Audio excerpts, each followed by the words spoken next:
Now I have the honor of presenting Dr.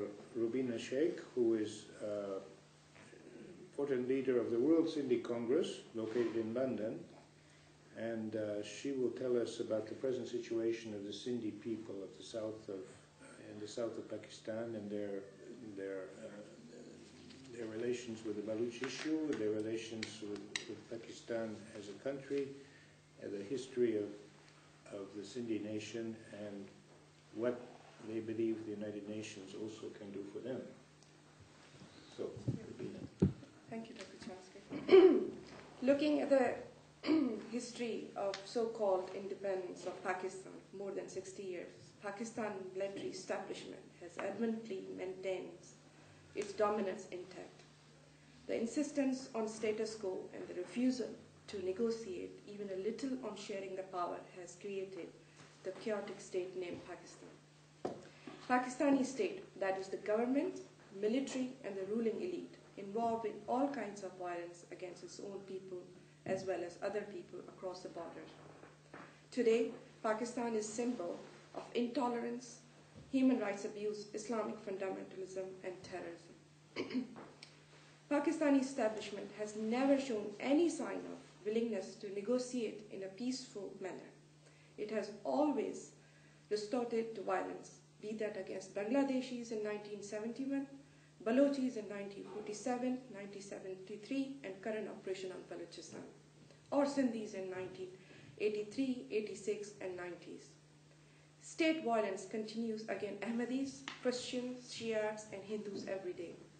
It is virtually impossible to go over the list of human rights violations occurring in Sindh and Balochistan.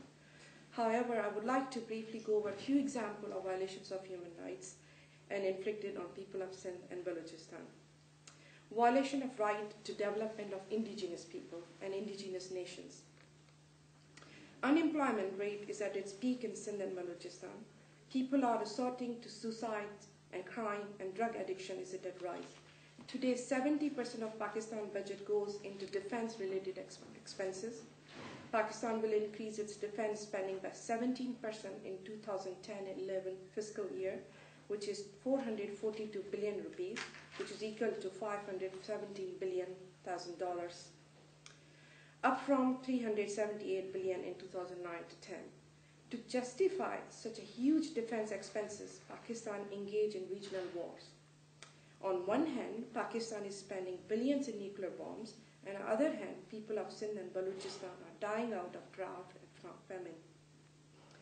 Unequal allocation of financial resources throughout the years, despite the fact that the Sindh remains the largest contributor to the country's federal income. The province is currently bankrupt and unable to carry out its day-to-day operation, not to speak of any meaningful development. While the oil-rich districts of Sindh make a significant contribution to the national economy, the locals continue to live in abject poverty. In the 16 districts producing oil and gas, the socio-economic indicators are dismal and most of people living below poverty line. One of the key issues faced by the indigenous Baloch nation is the fate and future of Gwadar port, a strategic port whose development will either unlock the riches of Central Asia or plunge the Pakistan in savage and potentially terminal civil war. Because yet Gwadar is another example of a project where the local population or indigenous population's welfare is not taken care of. The displacement of people, the resulting demographic changes, the environmental damage, the onslaught of Baloch people areas or non-Baloch people in Baloch areas, and federal government direct deals with Chinese and other international agencies without asking the will and stake of indigenous Makanis or Balochis. Number 2, violation of language and cultural rights. The majority of people speak Sindhi language in Sindh, and Sindhi was the official language of the region even under the British law. In the current so-called democratic setup, however, the Sindhi language has been marginalized to such an extent that its survival is under threat. The state-controlled media and so on. There has been a constant and systematically Sindhi schools shut down throughout the province. Federal policies that increase the urban-rural divide are detrimental to Sindh. The gap has been a central factor for many social conflicts in the province, resulting in the deaths of tens of thousands of people. Furthermore, Sindhi Sufi thoughts, which are more secular in character than the Orthodox Islam, have been systematically threatened as the state engaged in itself in a pan-Islamic propaganda. The suppression of Sindhi culture and the dominance of state-imposed social life created hopelessness among Sindhis. I come on the violation of minority rights. The current setup in Pakistan thrives on religious dogmatism and intolerance.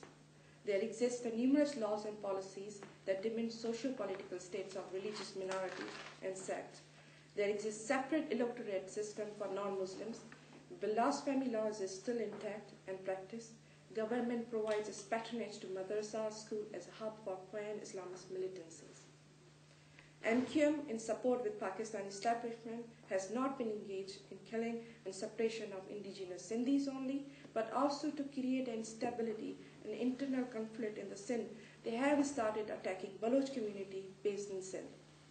The Baloch population has come under extremely shocking attacks, allegedly by ISI, Sponskillen. Recently, violence in Karachi, Baloch-dominated areas, led to the targeted killing of at least more than 20 people. Violation of rights of women. Significant number of women are subjugated to violence, abuse, rape, trafficking, and other forms of degradation of their spouses and members of society at large. The government failed to take action in high-profile honor killing cases, and such killings continue throughout the country. The adoption and implementation of CEDAW, Convention on Elimination and Discrimination Against Women, remain a question in Pakistan. All domestic violence and honor killing cases are treated as a family matters. Since Pakistan's inception, Pakistan has been under direct or indirect military rule. Never has Pakistan established itself as a true federal and democratic state, and today's current constitution has proven completely inadequate in progressing towards that end.